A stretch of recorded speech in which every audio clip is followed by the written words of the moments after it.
Assalamualaikum warahmatullahi wabarakatuh. Hai guys, kembali lagi bersama kami dalam channel YZ Movies. Apa kabarnya sahabat semua? Mudah-mudahan sahabat semua masih diberikan kesehatan hingga bisa rebahan sambil dengerin alur film dari YZ Movies.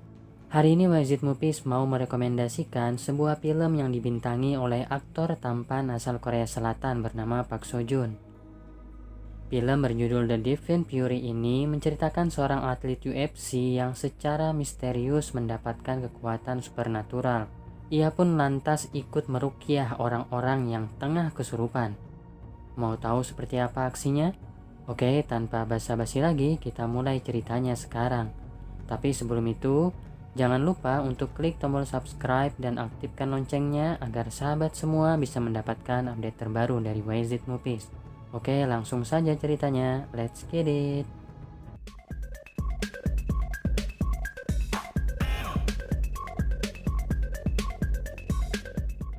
Film ini diawali dengan memperlihatkan seorang anak kecil yang bernama Park Yong Hoo sedang memasak makanan untuk ayahnya. Mereka hanya tinggal berdua dikarenakan ibu Park Yong Hoo telah meninggal dunia ketika melahirkannya. Ketika malam tiba, ayahnya yang seorang polisi kembali bekerja. Ketika sedang bertugas, para polisi pun memeriksa sebuah mobil yang mencurigakan. Akan tetapi, mobil itu kembali melaju. Ayah Park Yong Hoo yang tak mau melepaskannya, akhirnya ikut terseret oleh mobil tersebut. Ia pun dilarikan ke rumah sakit.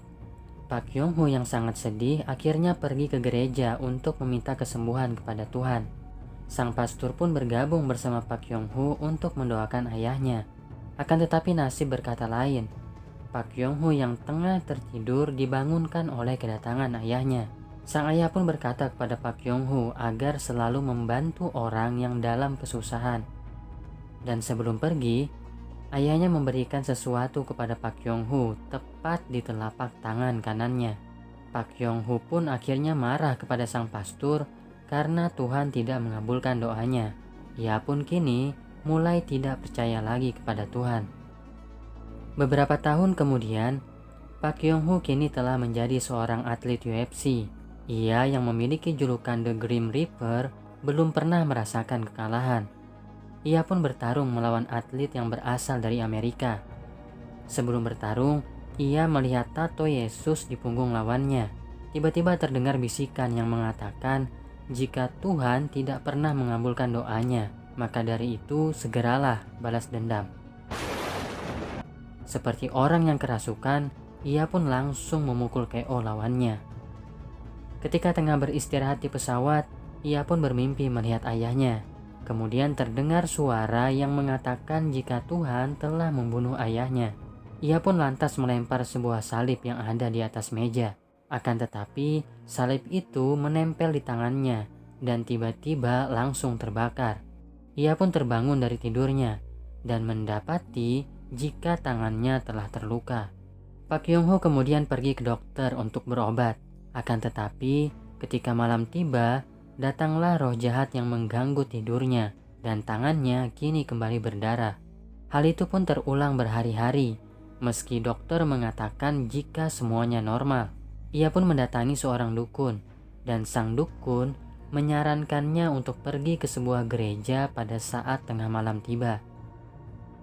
Malam pun tiba. Park Yong Hoo kemudian pergi ke gereja tersebut. Di dalam gereja, terdapat seorang pastor dan seorang asisten yang tengah meruqyah seseorang. Tiba-tiba orang tersebut lepas kendali dan langsung menyerang sang pastor dan asistennya. Sang asisten yang ketakutan akhirnya pergi melarikan diri. Sang pastor yang sendirian berdoa kepada Tuhan agar Tuhan menolongnya. Tiba-tiba datanglah Park Yong Hoo yang langsung menolongnya.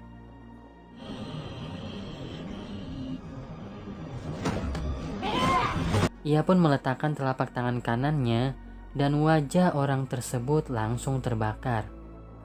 Sang pastor langsung menambahkan air suci dan api itu makin membesar, membakar habis roh jahat di dalamnya. Ia pun bertanya kepada sang pastor tentang telapak tangannya. Sang pastor kemudian memberitahunya jika itu adalah tanda yang akan timbul pada seseorang yang imannya kuat. Sang pastor adalah anggota khusus yang dikirim langsung oleh Vatikan untuk menghentikan pemimpin sekte sesat yang diduga tengah berada di Korea Selatan. Benar saja, pemimpin sekte sesat tersebut berkedok sebagai pemilik bar. Di dalam bar tersebut, ia melakukan ritual pesugihan agar ia bisa hidup abadi. Keesokan harinya, Pak Kyung-hoo pergi mengantarkan sang pastor ke sebuah rumah untuk melakukan ruqyah. Ia yang tidak tega meninggalkan sang pastor sendirian, kemudian pergi mengikuti sang pastor. Sesampainya di tempat tujuan, sang ibu yang terlihat berantakan kemudian mengantar mereka berdua ke kamar anaknya yang kesurupan. Ketika sampai di kamar anak tersebut, anak itu lalu mengatakan jika ibunya lah yang tengah mengalami kesurupan. Sang pastor yang tidak percaya lantas memasukkan air suci ke dalam mulutnya. Benar saja, roh jahat itu langsung beraksi dan menyerang mereka berdua. Roh jahat itu berkata kepada Pak Kyung-hoo jika ialah yang telah membunuh ayahnya. Pak Kyung-hoo yang kalap langsung berusaha membunuh anak tersebut, akan tetapi berhasil dihentikan oleh sang pastor.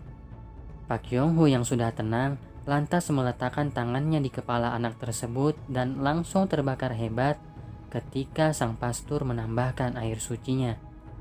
Roh jahat itu lantas sirna dan memberikan efek samping kepada pemimpin sekte. Sang pastor kemudian meminta kepada anak tersebut untuk menceritakan siapa yang ia temui belakangan ini.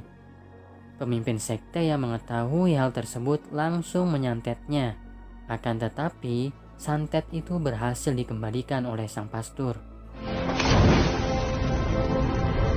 Mereka pun meninggalkan kediaman anak tersebut dan akan kembali jika anak itu sudah mau bercerita. Sang pemimpin sekte yang tak terima lantas mengirim roh jahat lagi kepada seorang anak kecil di sebuah gereja. Anggota gereja kemudian menghubungi sang pastor untuk meminta pertolongannya. Sang pastor kemudian menghubungi Pak Kyung-hoo untuk meminta pertolongannya. Akan tetapi teleponnya tidak diangkat oleh Pak Kyung-hoo. Ternyata Pak Kyung-hoo sedang melakukan rapat dengan manajernya. Ia ditawari untuk melakukan pertandingan dengan bayaran 10 kali lipat dari biasanya. Pak Kyung-hoo yang khawatir akan telepon dari sang pastor lantas menolak tawaran itu dan segera pergi ke tempat sang pastor berada. Di tempat kejadian, sang pastor langsung meruqyah anak tersebut ditemani oleh doa para biarawati. Roh jahat itu pun berhasil keluar. Akan tetapi, sesaat kemudian roh itu muncul kembali. Ternyata di dalam tubuh anak itu terdapat 666 roh jahat yang telah merasukinya. Sang pastor terus melenyapkan roh jahat tersebut. Akan tetapi, roh jahat itu terus muncul kembali hingga akhirnya sang pastor kelelahan. Anak itu pun menyerang sang pastor dan biarawati dengan sangat agresif. Akhirnya, tibalah Pak Kyung-hoo di tempat kejadian. Ia pun langsung bertarung dan meletakkan tangannya di kepala anak tersebut. Kemudian ia menambahkan air suci sang pastor dan roh jahat itu terbakar tak bersisa. Sang pemimpin sekte yang tahu jika rohnya telah dibinasakan, akhirnya membunuh anak tersebut sebagai pesugihan. Ia pun lantas mendatangi sang pastor dan Pak Kyung-hoo secara langsung, dan akhirnya ia menikam sang pastor tepat di hadapan Pak Kyung-hoo. Pak Kyung-hoo kemudian pergi membawa sang pastor ke gereja untuk segera diobati. Ia pun berdoa kembali kepada Tuhan agar sang pastor bisa disembuhkan. Pak Kyung-hoo kemudian bersiap pergi untuk membalas dendam. Ia meminta anak yang telah ia ruqyah untuk memberitahunya di mana keberadaan sang pemimpin sekte. Anak tersebut kemudian memberinya sebuah kartu nama, dan tanpa basa-basi ia pun pergi mendatangi tempat tersebut. Sesampainya di tempat tujuan, ia sudah ditunggu oleh anak buah sang pemimpin. Ia pun bertarung dengan mereka semua sekaligus. Meski sempat kewalahan, ia akhirnya berhasil mengalahkan mereka semua menggunakan telapak tangan kanannya yang mampu membakar roh jahat. Sang pemimpin kemudian menusuk jantungnya sendiri sebagai persembahan agar ia menjadi kuat. Ia kemudian bangkit dalam bentuk baru yang lebih mengerikan. Mereka pun bertarung, dan betapa kagetnya Pak Yong-hu setelah mengetahui bahwa telapak tangannya tidak mempan terhadap sang pemimpin sekte. Akhirnya Pak Yong-hu pingsan setelah ia berhasil digigit oleh sang pemimpin. Pak Yong-hu yang pingsan ternyata bertemu dengan ayahnya di dalam mimpi. Ketika ia terbangun, tangan kanannya kini telah membara berapi-api. Mereka pun kembali bertarung dan dengan kekuatan terakhirnya,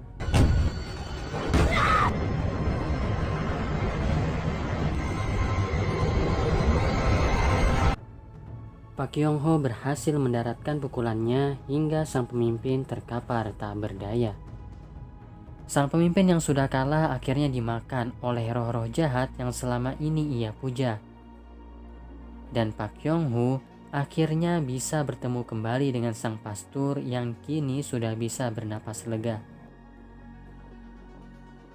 Oke guys, itulah tadi keseluruhan alur dari film The Divine Fury. Terima kasih banyak buat sahabat semua yang sudah berkenan mendengarkan ceritanya. Jika ada kritik dan saran, jangan ragu-ragu, silahkan ditulis di kolom komentar. Sampai berjumpa lagi di episode yang akan datang. Wassalamualaikum warahmatullahi wabarakatuh.